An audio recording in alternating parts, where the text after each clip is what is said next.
1947 സ്വാതന്ത്ര്യത്തിനു ശേഷം ഇന്ത്യ ഉൾപ്പെട്ട ഭൂപ്രദേശം രണ്ടായി പിരിയുകയാണ്. ഇന്ത്യയും പാകിസ്ഥാനും. പാകിസ്ഥാനിൽ തന്നെ രണ്ട് പ്രദേശങ്ങളുണ്ടായി, വെസ്റ്റ് പാകിസ്ഥാനും ഈസ്റ്റ് പാകിസ്ഥാനും, അതായത് ഇന്നത്തെ ബംഗ്ലാദേശ്. വെസ്റ്റ് പാകിസ്ഥാനിൽ ഉറുദു സംസാരിക്കുന്ന അവിടുത്തെ അധികാരവർഗം ഉൾപ്പെടുന്ന ജനസമൂഹമാണ് ജീവിച്ചിരുന്നത്.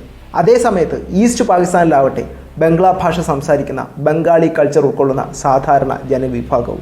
ഈസ്റ്റ് പാകിസ്ഥാനിലെ സംസ്കാരങ്ങളെ ഉൾക്കൊള്ളാൻ വെസ്റ്റ് പാകിസ്ഥാൻ തയ്യാറാവാത്തതുകൊണ്ട് തന്നെ അവിടുത്തെ രാഷ്ട്രീയ പാർട്ടിയായ അവാമി ലീഗിന്റെ നേതാവും ഇന്നത്തെ ബംഗ്ലാദേശിന്റെ രാഷ്ട്രപിതാവുമായ മുജീബുർ റഹ്മാന്റെ നേതൃത്വത്തിലുള്ള സംഘം ഇതിനെതിരെ പ്രതികരിക്കുകയാണ്. ഇതിന് മറുപടി എന്നോണം ഈസ്റ്റ് പാകിസ്ഥാനിലേക്ക് എത്തിയത് പാകിസ്ഥാന്റെ പട്ടാള ഭരണമായിരുന്നു. പിന്നീട് 1970 പ്രകൃതി ദുരന്തത്തിന്റെ രൂപത്തിലും അതിനുശേഷം പാകിസ്ഥാൻ പട്ടാളത്തിന്റെ വംശഹത്യയുടെ പേരിലും ഇന്നത്തെ ബംഗ്ലാദേശ് ഒരുപാട് അനുഭവിക്കുകയുണ്ടായി. ഇതിനെതിരെ ഇന്ത്യയും അവാമി ലീഗും ബംഗ്ലാദേശിലെ ജനവിഭാഗങ്ങളും ചേർന്ന് വലിയൊരു യുദ്ധത്തിലൂടെ പാകിസ്ഥാനെ തോൽപ്പിച്ച് ബംഗ്ലാദേശ് എന്ന് പറയുന്ന പുതിയൊരു രാഷ്ട്രം രൂപവൽക്കരിക്കുകയും ചെയ്തു. അന്നു മുതൽ ഇന്നുവരെ ഏറ്റവും അടുത്ത സൗഹൃദമാണ് ഇന്ത്യയും ബംഗ്ലാദേശും തുടർന്നു പോരുന്നത്.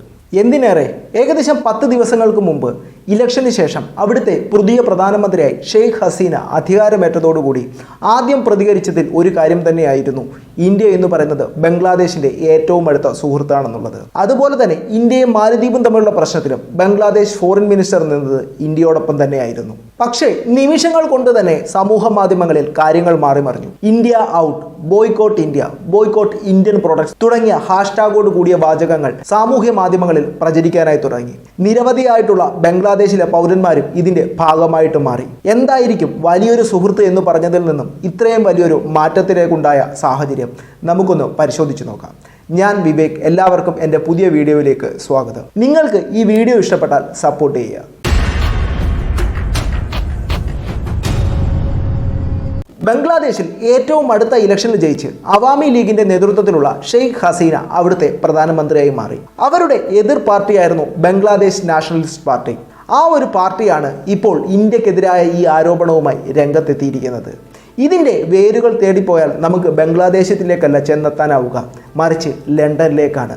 അവിടെ നിന്നും താരിഖ് റഹ്മാനിലേക്കും. പല അന്താരാഷ്ട്ര മാധ്യമങ്ങളുടെയും റിപ്പോർട്ട് പ്രകാരം ബംഗ്ലാദേശിൻ്റെ ഇലക്ഷനിൽ ഷെയ്ഖ് ഹസീന പ്രധാനമന്ത്രിയായതോടുകൂടി അവിടുത്തെ പ്രധാന എതിർകക്ഷിയായ ബംഗ്ലാദേശ് നാഷണൽ പാർട്ടിയുടെ ചെയർമാനായ താരിഖ് റഹ്മാൻ അദ്ദേഹത്തിൻ്റെ പാർട്ടിയോട് പുതിയൊരു ആഹ്വാനവുമായി രംഗത്തെത്തിയിരിക്കുകയാണ്. അതായത് ഇന്ത്യക്കെതിരായുള്ള ക്യാമ്പയിനുകൾ ആരംഭിക്കുക എന്നുള്ളത്. ഇതിൻ്റെ ഭാഗമായാണ് ഇപ്പോൾ നമ്മുടെ സമൂഹ മാധ്യമങ്ങളിൽ കാണുന്ന എല്ലാ തരത്തിലുള്ള ബോയ്കോട്ട് ഇന്ത്യ ക്യാമ്പയിനുകളും. ഇനി എന്തുകൊണ്ട് ഈ ഒരു താരിഖ് റഹ്മാനും അതുപോലെ തന്നെ ബംഗ്ലാദേശ് നാഷണൽ പാർട്ടിയും ഇന്ത്യക്കെതിരായുള്ള ക്യാമ്പയിൻ നടത്തണം എന്ന് ചിന്തിച്ചു കഴിഞ്ഞാൽ നമ്മൾ കുറച്ചു കാലം പിന്നിലേക്ക് സഞ്ചരിക്കണം. ഈ ഒരു ബംഗ്ലാദേശ് നാഷണൽ പാർട്ടി രൂപീകരിക്കുന്നത് സൈഖുർ റഹ്മാൻ ആയിരുന്നു. സൈഖുർ റഹ്മാൻ പാകിസ്ഥാൻ പട്ടാളത്തിലെ ഒരു ഉയർന്ന ഉദ്യോഗസ്ഥൻ തന്നെയായിരുന്നു. 1965 ഇന്ത്യ പാകിസ്ഥാൻ യുദ്ധത്തിൽ ഇന്ത്യക്കെതിരായി വലിയ നാശം വിതയ്ക്കാൻ അദ്ദേഹത്തിനായി. അതിൻ്റെ ഫലമായി പാകിസ്ഥാനിൽ നിന്നും വലിയ വലിയ മെഡലുകൾ കരസ്ഥമാക്കിയ ഒരു ചരിത്രവും അദ്ദേഹത്തിനുണ്ട്. അദ്ദേഹമാണ് 1978 ഈ ഒരു പാർട്ടിയെ രൂപീകരിച്ചെടുക്കുന്നത്. എങ്ങനെയും അധികാരം കൈപ്പിടിയിലാക്കുക എന്നൊരാശയം മാത്രമായിരുന്നു ഈ ഒരു രാഷ്ട്രീയ പാർട്ടിക്കുണ്ടായിരുന്നത്. 1971 ബംഗ്ലാദേശ് ഒരു സ്വതന്ത്ര രാഷ്ട്രമായി മാറുകയും അവിടുത്തെ ആദ്യത്തെ പ്രൈം മിനിസ്റ്ററായി മുജീബുർ റഹ്മാൻ അധികാരമേൽക്കുകയും ചെയ്തു. അദ്ദേഹമാണ് പിൽക്കാലത്ത് അവിടുത്തെ രാഷ്ട്രപിതാവായി മാറുന്നത്. അതിനുശേഷം ഇന്ത്യയുമായി നിരവധി സൗഹൃദ ഉടമ്പടികളിൽ ബംഗ്ലാദേശ് ഒപ്പിട്ടിട്ടുണ്ട്. അതായത് വെറും സൗഹൃദം മാത്രമല്ല, ബംഗ്ലാദേശിൻ്റെ ഫോഴ്സിനെ വരെ പരിശീലിപ്പിക്കാനുള്ള ഉടമ്പടികളും അതിലുണ്ടെന്ന് എന്ന് കൃത്യമായി പറയാൻ സാധിക്കും. പക്ഷേ അവാമി ലീഗിൻ്റെ നേതൃത്വത്തിലുള്ള ഈ ഒരു സൗഹൃദപരമായ ഭരണത്തെ തകർക്കാൻ ബംഗ്ലാദേശ് നാഷണൽ പാർട്ടിക്ക് അധികകാലം വേണ്ടി വന്നില്ല. കൊലപാതകങ്ങളിലൂടെയും വർഗീയ ധ്രുവീകരണത്തിലെയും കൂടി ബംഗ്ലാദേശിന്റെ അധികാരം അവർ പിടിച്ചെടുക്കുകയാണ് ഉണ്ടായത്.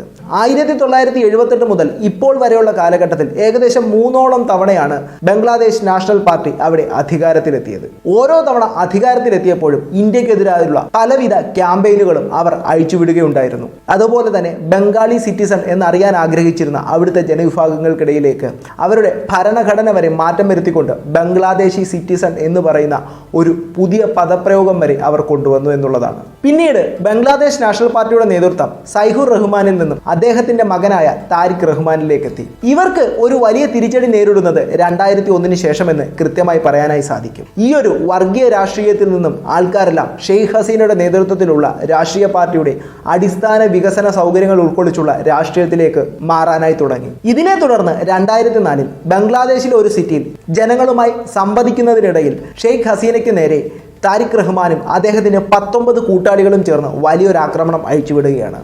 അതിനെ തുടർന്ന് ഷെയ്ഖ് ഹസീനയുടെ കേൾവി ശക്തി പാതി നഷ്ടപ്പെടുകയും അതോടൊപ്പം തന്നെ ഏകദേശം 24ഓളം പ്രവർത്തകരാണ് കൊല്ലപ്പെട്ടത്. ഏകദേശം 500ഓളം പേർക്ക് പരിക്ക് പറ്റുകയും ചെയ്തു. ഇത് ബംഗ്ലാദേശ് രാഷ്ട്രീയത്തിൽ വലിയൊരു വഴിത്തിരിവാണ് സൃഷ്ടിച്ചത്. ഇതിനെ തുടർന്ന് ബംഗ്ലാദേശ് നാഷണൽ പാർട്ടിയെ അമേരിക്ക ഒരു ടെററിസ്റ്റ് ഓർഗനൈസേഷനായി പ്രഖ്യാപിക്കുകയാണ്. ഇതോടൊപ്പം തന്നെ ധാക്ക കോടതിയുടെ ഒരു വിധിയും വരുന്നുണ്ട്. അതായത് ഹർക്കത്തുൽ ഇസ്ലാമി എന്ന് പറയുന്ന ഒരു ഭീകര സംഘടനയുമായി ചേർന്ന് ഈ ഒരു വലിയ ആക്രമണത്തിന് നേരത്തെ പദ്ധതിയിട്ടതും അത് നടത്തിയതും താരിഖ് റഹ്മാന്റെ നേതൃത്വത്തിലുള്ള ആൾക്കാരും അദ്ദേഹവും കൂടിയാണ്. അതുകൊണ്ട് തന്നെ ജീവപര്യന്തം തടവിനാണ് കോടതി വിധിച്ചത്. പക്ഷേ ഈ ഒരു ശിക്ഷയിൽ നിന്നും രക്ഷ നേടാനായി താരിഖ് റഹ്മാൻ ലണ്ടനിലേക്ക് പലായനം ചെയ്യുകയാണ് ഉണ്ടായത്. അതുകൊണ്ടാണ് ലണ്ടനിൽ നിന്നുകൊണ്ടും ഇന്ത്യക്കെതിരായിട്ടുള്ള ഇത്തരം ക്യാമ്പയിനുകൾ താരിഖ് റഹ്മാന്റെ നേതൃത്വത്തിൽ ഓപ്പറേറ്റ് ചെയ്യുന്നത് എന്ന് വേണം പറയാനായിട്ട്. പല അന്താരാഷ്ട്ര മാധ്യമങ്ങളുടെ റിപ്പോർട്ട് പ്രകാരം ഈ ഒരു പ്രശ്നത്തിൽ താരിഖ് റഹ്മാന്റെ പങ്കു മാത്രമല്ല പാകിസ്ഥാൻ ആസ്ഥാനമാക്കിയുള്ള നിരവധിയായിട്ടുള്ള തീവ്രവാദ സംഘടനകളുടെ ബന്ധവും വെളിവായിട്ടുള്ളതാണ്. അതിന് പ്രധാനപ്പെട്ട കാരണമായി പറയുന്നത് 2019 ബംഗ്ലാദേശിൽ നടന്ന പൊതു തെരഞ്ഞെടുപ്പിൽ ഏകദേശം 300ഓളം മത്സരാർത്ഥികളാണ് ISIയുടെ പിൻബലത്തിൽ ബംഗ്ലാദേശ് നാഷണൽ പാർട്ടിയുടെ ഭാഗമായി നിന്ന് മത്സരിച്ചത് എന്ന് വേണം പറയാൻ. അത്തരത്തിലുള്ള ബംഗ്ലാദേശ് ഇപ്പോഴും പാകിസ്ഥാന്റെ ഭാഗമാണെന്ന് വിചാരിക്കുന്ന, വീണ്ടും തിരിച്ചെടുക്കണമെന്ന് ആഗ്രഹിക്കുന്ന പല തീവ്ര സംഘടനകളുടെയും ബന്ധങ്ങൾ ഇതിൽ നിന്നും വെളിവാക്കാൻ പറ്റുന്നതാണ്. അതുപോലെ തന്നെ മിക്കവാറും തീവ്രവാദ സംഘടനയുടെ ഒരു പ്രധാനപ്പെട്ട ആവശ്യമാണ് ബംഗ്ലാദേശ് എന്ന് പറയുന്ന രാജ്യത്തെ പിടിച്ചെടുക്കുക എന്നുള്ളത്.